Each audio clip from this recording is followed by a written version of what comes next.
हरे कृष्णा, जय श्री राधे। खुद से प्यार हो जाना खुशी का पहला कारण है। हमें अपनी लाइफ में हमेशा खुश रहना चाहिए, पॉजिटिव रहना चाहिए, क्योंकि जो हम सोचते हैं, जो हम करते हैं, वही हमारी ज़िंदगी में हमें वापस मिलता है। एक छोटे से गांव में एक आदमी रहता था। उसके घर के पास में एक पहाड़ था, जहां पर वह रोज़ सुबह जाता, वहां पर थोड़ी देर उस पहाड़ पर बैठता, फिर वापस आ जाता। तो रोज़ की तरह वह सुबह सुबह जा रहा था। पीछे से उसका छोटा सा बेटा आया। उसने आ कर के उसका हाथ पकड़ लिया और कहा कि आज मैं भी आपके साथ चलूँगा। उसने पहले तो उसका थोड़ा सा समझाया, मना किया, कहा कि जो रास्ता है वो बहुत ही छोटा है और चढ़ाई बहुत ज़्यादा है, तो तू मेरे साथ नहीं चल पाओगे। लेकिन फिर जब उस बेटे ने जिद करी तो पिता मान गया। वो दोनों पहाड़ पर चढ़ने लगे। पिता ने बेटे का हाथ कस करके पकड़ा हुआ था। लेफ्ट साइड में पहाड़ थी और राइट साइड में खाई थी और रास्ता बहुत ही छोटा था। वो पहाड़ की चोटी तक पहुंचने ही वाले थे, तभी रास्ते में एक बड़ा सा पत्थर आया। क्योंकि पिता उस रास्ते से रोज आता था, तो उसको पता था कि वहाँ पर पत्थर है, तो वह साइड से निकल गया।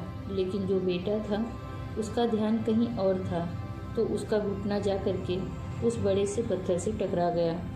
उस बच्चे के मुंह से एक चीज़ निकली और जैसे ही वह चीखा, उसकी आवाज़ उन पहाड़ों में गूंजने लगी। इससे पहले उस बच्चे ने कभी भी अपनी आवाज़ की गूंज नहीं सुनी थी, तो उसे समझ नहीं आ रहा था कि ये क्या हो रहा है। वह अंदर से थोड़ा सा घबरा गया। उसे लगा कि शायद कहीं कोई है जो छुपकर उसे देख रहा है और उसका मजाक उड़ा रहा है। फिर उस बच्चे ने बोला, कौन हो तुम? तो जब उस बच्चे ने उस गूंज को सुना तो उसे गुस्सा आ गया। उसे लगा कि कौन है ये जो मेरा मजाक उड़ाया जा रहा है। और फिर उसने गुस्से से कहा कि मैं तुम्हें छोड़ूंगा नहीं। और फिर जैसे ही उसने उस गूंज को सुना, वह घबरा गया। उसके पिता समझ गए थे कि क्या हो रहा है। उसने अपने पिता का हाथ कस के पकड़ लिया और उनसे पूछा कि कौन है ये जो मुझे इतना तंग कर रहा है? कौन है ये जो मुझे इतना डरा रहा है?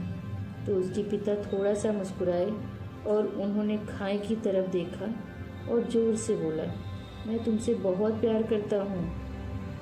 वह सुनकर वह बच्चा हैरान हो गया और उसे समझ नहीं आया कि हो क्या रहा है, क्योंकि वही इंसान जो उसका मजाक उड़ा रहा था, उसको तंग कर रहा है।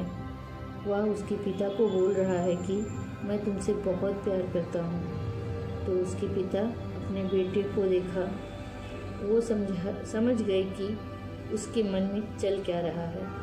और फिर दोबारा उन्होंने बोला, तुम बहुत अच्छे हो। और ये सुनकर उनका बेटा थोड़ा सा मुस्कुराया और पूछा अपने पिता से कि ये क्या हो रहा है।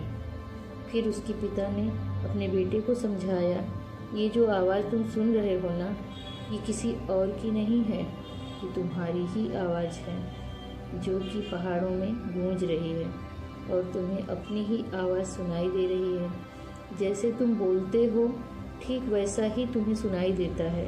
अगर तुम गुस्से से कुछ कहोगे तो पलट करके जो आवाज़ आएगी उसमें भी गुस्सा होगा, लेकिन अगर तुम कुछ अच्छा कहोगे तो वो आवाज़ भी अच्छी होगी।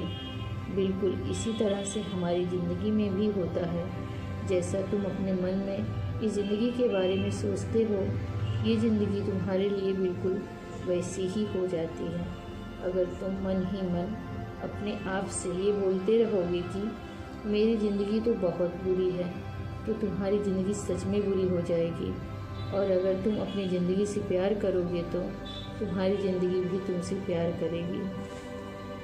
ये बात उस बच्चे के दिमाग में घर कर गई और फिर वह दोनों उस पहाड़ की चोटी पर गए। लेकिन बच्चे के दिमाग में यही बात घूम रहा था और फिर वह बच्चा खिलखिलाकर हंसा और उसने अपने दोनों हाथ खोले और अपनी पूरी ताकत से बोला, मैं तुमसे बहुत प्यार करता हूँ।